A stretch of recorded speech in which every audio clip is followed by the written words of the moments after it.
పొట్టుతో సహా కట్ చేసుకుని పిక్కలు ముక్కలతో సహా చెక్కు తీసేసి అయితే ఏంటంటే ఇప్పుడు ఇది కొంచెం 90% నలగాలి, పూర్తిగా నలగకూడదు.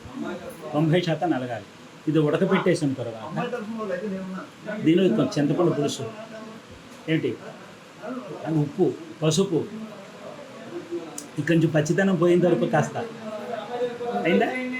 ఇప్పుడు ఈ ముందుగా గుండ కొట్టేసుకున్నాం కదా ముద్ద,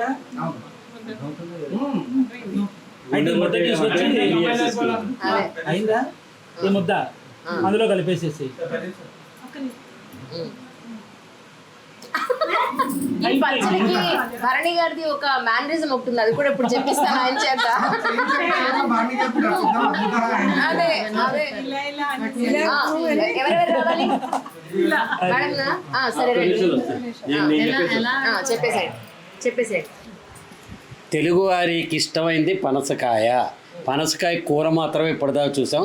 ఈ మధ్య పనసకాయ బిర్యానీలు చేస్తున్నారు. కానీ పనసకాయ పచ్చడి, తెలుగువాడికి ఇష్టమైన పచ్చడి, తెలుగువారికి ఇష్టమైన పనసకాయ, తెలుగువారికి ఇష్టమైన పళ్ళిస్వామి, ఈ 3 కాంబినేషన్లో వచ్చేది మన ఈ పచ్చడి. నాయనలారా, మీరంతా దురదృష్టవంతులు చూస్తున్నారు. మేము ఇప్పుడు రుచి చూడబోతున్నాం, ఆనందించబోతున్నాం. ఆనందించిన తర్వాత మేము అందరం ముక్తకంఠంతో ఒకే ఒక మాట అంటాం, అంతేగా అంతేగా అంతేగా అంతేగా.